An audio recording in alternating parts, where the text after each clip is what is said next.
Dia sejarah Baitul Maqdis ni, tuan-tuan puan-puan sekalian, dia sejarah panjang.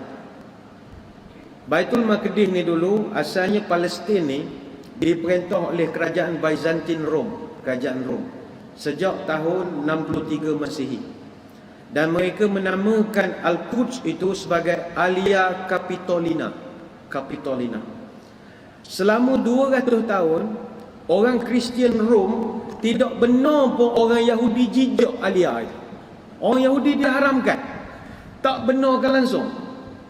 Sepanjang 18 kurun, semua Yahudi yang ada di Al-Quds semua disuruh keluar. Halau lah ke? Yahudi ni asal kena halau pada kampung dia, kena halau. Tahun 15 Hijrah ataupun 615 Hijrah, tahun 636 Masihi, Umar Al-Khattab radhiyallahu anhu dia dapat balik Palestin. Dia dapat kuasai semula. Ada sejarah yang menarik macam mana cara dia kuasai Palestin. Macam mana cara dia dapat? Dia hantar Ubaidah Al-Jarrah dengan Amr Al-As menyelinap masuk ke dalam Palestin, buat kerja-kerja JSPS. JSPS ni gerak saraf perang sarah. Awak duduk dengan orang ramai, ajak ngeteh, ngopi, minum air, borak, awak bakar semangat rakyat bangun lawan pemerintah. Itu kerja awak. Zaman tu tak ada WhatsApp, tak ada Facebook, tak ada apa, dia pakai cara manual sajalah. Pergi borak, kerajaan tak betul. Dia kerja membakar je. Itu panggil gerak saraf perang sarah. Kebetulan rakyat Palestin masa itu memang sedang ditekan. Ekonomi teruk, cukai banyak. Pendek kata ditindas oleh kerajaan Rom. Jadi mereka mainkan peranan, cocok. Rakyat bangkit. Ketika itu Gubernur Artibun, wakil kerajaan Rom, digulingkan oleh rakyat di Palestin. Dan rakyat Palestin berjaya berjuang sendiri. Jadi tak nampak dengan orang Islam yang main peranan tu. Yang nampak orang Palestin berjuang. Sebenarnya hak main tu Pok Gabok Umar Khattab lah ke, dia hantar orang-orang dia, geng-geng special brand dia ni, untuk awak mainkan peranan, cocok. Akhirnya berjaya kuasai balik Palestin. Dan mereka jemput Umar Al-Khattab sendiri datang untuk nak perasmian. Daripada Madinah, Umar pergilah ke Palestin. Dia masuk sendiri, dia sendiri datang. Jadi sejak tahun 636 Masihi, selama 12 kurun orang Islam perintah Palestin. Tidak ada isu. Orang Yahudi pun dipersilakan datang, hidup harmoni. Kalau Islam zalim, takkanlah selama 12 kurun orang Yahudi dengan Kristian boleh tahan duduk dengan orang Islam. Maknanya kalau dia buat khianat ke orang Arab sekarang orang Islam, kita marah. Sebab kita dulu duduk situ, orang dia kita jaga molek. Siap bagi kad pengenalan lagi duduk. Jus solai, bagi warga negara lagi. Awak pula samsen pula sekarang. Dulu dia datang semayang, askar orang Islam mantau dia semayang. Sekarang balik pula dah, kita semayang, dia pula mantau kita semayang. Hak tu kita marah. Bukan 12 tahun, 12 kurun. Baik, abad ke-11 sampai 13, orang barat nak rampas balik. Ini pok-pok perang salib masa tu, dia nak rampas balik Palestin. Alasan dia, mereka kata dia kena cari alasan nak jajah negara orang ni. Alasannya masa itu dia kata Umar Al-Khattab tak kontrol orang-orang dia. Orang Islam sampai satu peringkat halang orang Kristian nak pergi buat haji di Jerusalem. Dia orang Kristian ada haji dia juga. Ada haji dia, haji dekat Jerusalem. Jadi dia buat alasan itu. Sedangkan mereka ni kadang dihalang masuk buat haji bukan kerana faktor larangan agama, kerana faktor immigration misalnya. Pasport kurang 6 bulan. Macam kita nak berjalan lah, pasport kurang 6 bulan. Hutang PTPTN misalnya, tak boleh keluar negara misalnya. Awak tak bayar cukai keluar negara 150 satu kepala. Benda teknikal immigration dan airport dan pelabuhan saja ketika itu. Bukan isu agama. Tapi dia jadikan isu itu paling besar untuk nak serang Palestin. 15 hari bulan 7 tahun 1099, seramai 150,000 tentera-tentera Perancis, Itali, Norman dan Genoa. Mereka gabung gempur Palestin. Masa itu seramai 80,000 orang-orang awam dan juga tentera Palestin terkorban.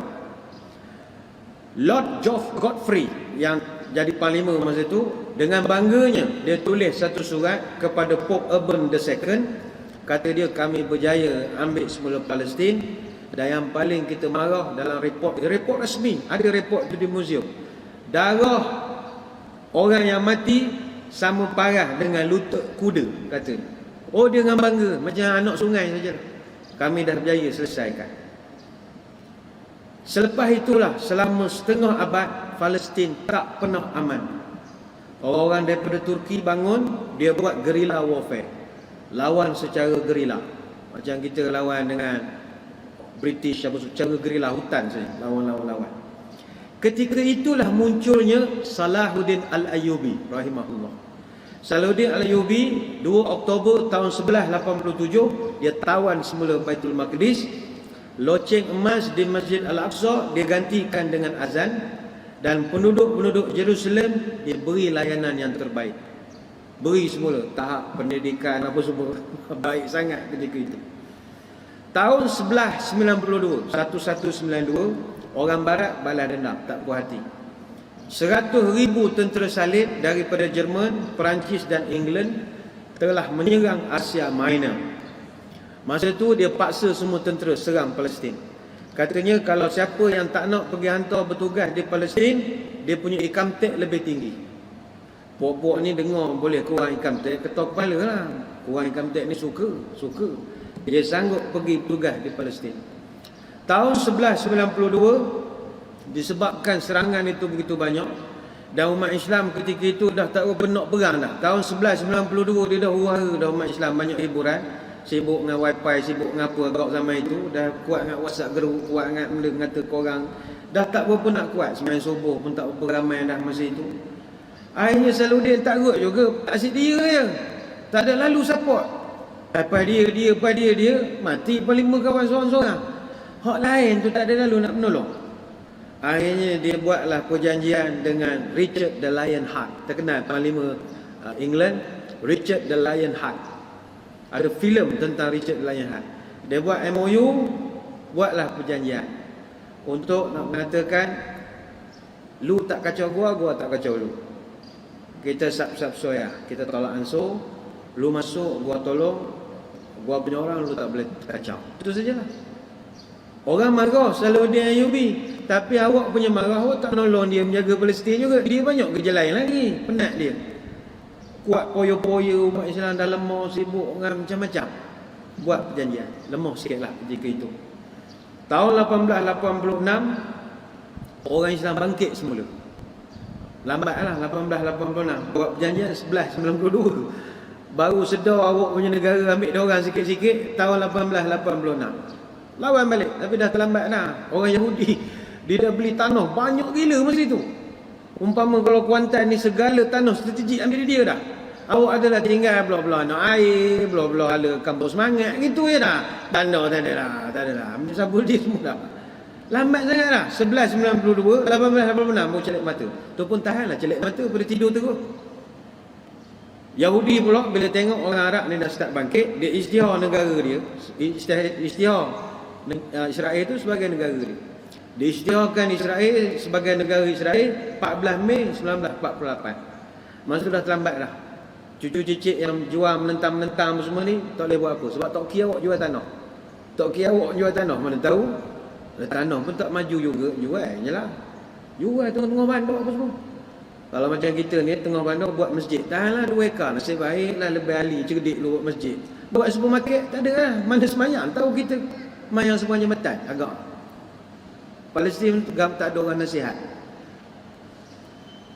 Daripada tahun 48 kena tindah. Orang Arab pun tak apa nak melawan, lantak engkau lah, duduklah sini. Nasib baik tahun 87, 9 Disember tahun 1987 Intifadah digerakkan. Itulah kali pertama kebangkitan rakyat bangkit balik tahun 87 digerakkan oleh almarhum Syekh Ahmad Yassin. Dia tubuhkan Hamas.